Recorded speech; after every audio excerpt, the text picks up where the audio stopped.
Pompeii के खंडरों की खोज पहली बार 16वीं शताब्दी के अंत में वास्तुकार डोमिनिको फोंटाना द्वारा की गई थी। हरकुलिनियम की खोज 1709 में हुई थी और व्यवस्थित खोज 1738 में शुरू हुई थी, लेकिन 1748 तक पोम्पेई में काम शुरू नहीं हुआ था और 1763 में एक शिलालेख पाया गया था जिसकी मदद से साइट को पोम्पेई के रूप में पहचाना गया था। 18वीं शताब्दी के मध्य में इन कस्बों में काम ने आर्कोलॉजी के मॉडर्न साइंस की शुरुआत को उजागर किया। नेपल्स के राजा डॉन कार्लोस के राज में मिलिट्री इंजीनियर कार्ल वेब ने 1750 से 1764 तक सिस्टमेटिक स्टडी की, लेकिन अन्य शुरुआती खुदाई अक्सर अनियमित और गैर जिम्मेदाराना थी, जो खजाना चाहने वालों या अन्य अनट्रेनेड वर्कर्स द्वारा की जाती थी। अनियमित खुदाई को 1860 में रोक दिया गया जब इटालियन आर्कोलॉजिस्ट जोसेपी फियोरेली खुदाई के डायरेक्टर बने। खुदाई के स्थलों के बीच के क्षेत्रों को साफ किया गया और सावधानी पूर्वक दस्तावेजीकरण किया गया। पोम्पेई को 9 क्षेत्रों में विभाजित किया गया था। प्रत्येक क्षेत्र में ब्लॉक को नंबर दिया गया था और सड़क पर हर एक दरवाजे को एक नंबर दिया गया था ताकि प्रत्येक घर को 3 अंकों द्वारा आसानी से सरलतापूर्वक स्थापित कर सके। फियोरेली ने ज्वालामुखी राख में बने गड्ढों में सीमेंट डालकर बॉडी की कास्ट करने की तकनीक भी डेवलप की, जहाँ पे बॉडी विघटित हो गई थी। 1951 में द्वितीय विश्व युद्ध के कारण हुई रुकावट के बाद अमाडेयो मेउरी के नेतृत्व में गहन खुदाई कर जांच फिर से शुरू की गई, जिस जगह 1924 से 1961 तक खुदाई और जांच की गई थी। क्षेत्र 1 और 2 में विया डेल्बेंडेंजा के दक्षिण में बड़े क्षेत्रों को उजागर किया गया था और शहर की दीवारों के बाहर जमे मलबे को हटा दिया गया था। इससे पोर्ट डी नोसेरिया गेट से नूसेरिया की ओर जाने वाली सड़क के दोनों ओर कब्रिस्तान का एक इम्प्रेसिव एरिया सामने आया। 1990 के दशक तक शहर के लगभग 2/3 हिस्से की खुदाई की जा चुकी थी। स्टेबिया और ग्रेनियानो के आसपास नेपल्स के डॉन कार्लोस द्वारा शुरू की गई खुदाई में 1749 और 1782 के बीच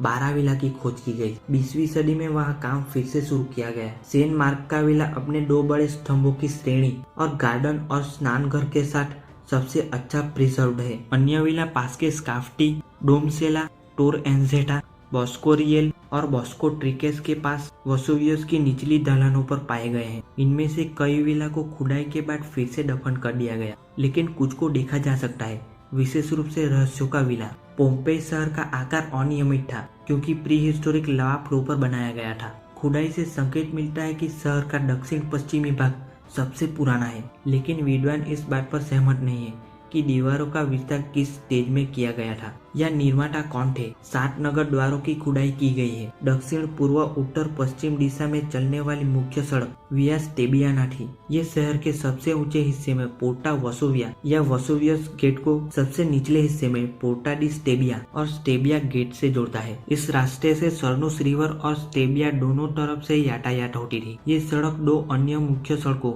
वाया डेल एबेंडेंजा और वाया डी नोला से होकर गुजरती थी।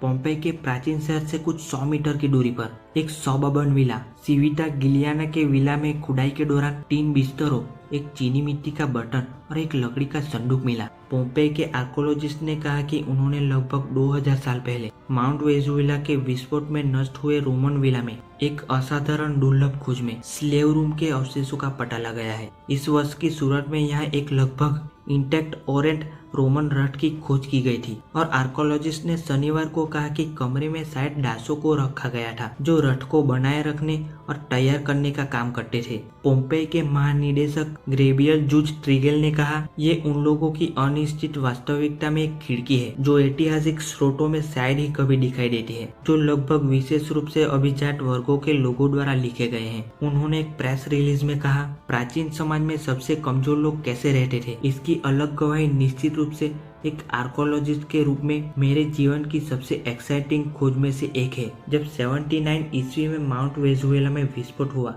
तो पोम्पेई राख में दब गया, जिससे वो लोग मारे गए जो समय पर शहर छोड़ने में कामयाब नहीं हुए थे। वो या तो ढलती इमारतों से कुचले गए या थर्मल शॉक से मारे गए। 16 स्क्वायर मीटर का कमरा, एक बेडरूम और एक स्टोर रूम, साथ ही 3 बिस्तर जिनमें से एक बच्चे के आकार का था। 8 एम्फोरा थे जो एक कोने में रखे हुए थे। लकड़ी के संदूक में धातु और कपड़े की वस्तु रखी हुई थी। जो रथ के घोड़ों को हॉर्नेस, जो घोड़ों को पट्टी जैसी पहनाते हैं वो, ये वाला इसका हिस्सा लगती है और एक रट का साफ्ट घोड़े के साथ जोड़ के रट जैसा उस पे बैठ सकते हैं वो एक बिस्तर पर टिका हुआ पाया गया। इस साल की शुरुआत में एक अस्तबल में खुदाई के दौरान 3 घोड़ों के अवशेष मिले थे। पोम्पे आर्कोलॉजिकल पार्क ने कहा, कमरे के प्रिजर्वेशन की स्पेशल स्थिति के लिए थैंक्स। कमरा हमें डासों की डेली रियलिटी को देखने में एक अलग नजरिया देता है। इसमें कहा गया है कि विशेषज्ञ खराब होने वाली सामग्रियों में बिस्तरों और अन्य वस्तुएं जो टूट गई थी या उसके पार्ट खो गए थे उनको बनाने में सक्षम थे। इसने सीनेराइट में अपनी छाप छोड़ी, ज्वालामुखी राख से बनी चट्टान जिसने उसे ढक दिया था। ये कहा, बिस्तर मोटे तौर पर कई लकड़ी के तख्तों से बने होते थे, उन पर ज्यादा समय काम किया गया था। उसे बनाने में ज्यादा टाइम लगा होगा, जिन्हें इस्तेमाल करने वाले की ऊंचाई के अनुसार एडजस्ट किया जा सकता था। बिस्तरों के जालदार आधार रस्सियों से बने थे जो कंबलों से ढके हुए थे, जबकि 2 लगभग 1.7 मीटर लंबे थे। एक की माप केवल 1.4 मीटर थी और इसीलिए हो सकता है कि वो किसी बच्चे का हो। आर्कोलॉजिकल पार्क ने कहा कि तीनों गुलाम एक परिवार रहे होंगे। आर्कोलॉजिस्ट को बिस्तरों के नीचे कई पर्सनल वस्तुएं मिली, जिनमें निजी चीजों के लिए एम्फोरा, चीनी मिट्टी के जग है और एक चैम्बर पोर्ट भी शामिल हो सकता है। कमरे में एक छोटी खिड़की से रोशनी आ रही थी और वहाँ कोई निशान या दीवार की सजावट नहीं है, बस एक निशान माना जाता है जो दीवार पर लटकाए गए लालटेन द्वारा छोड़ा गया था। इसकी खुदाई 2017 में शुरू की गई एक कार्यक्रम का हिस्सा है जिसका एम क्षेत्रों में इलीगल एक्टिविटीज से लड़ना है, जिसमें अवैध बाजारों में बेची जा सकने वाली कलाकृतियों तक पहुंचने के लिए सुरंग खोदना भी शामिल है। सिविटा ग्विलियाना का विला वर्षों से सिस्टमेटिक लूटपाट का टारगेट रहा है। पार्क ने कहा कि इस बात के सबूत है कि इस सो कॉल्ड स्लेव रूम की कुछ पुरातात्विक विरासत भी लुटेरों के कारण नष्ट हो गई थी।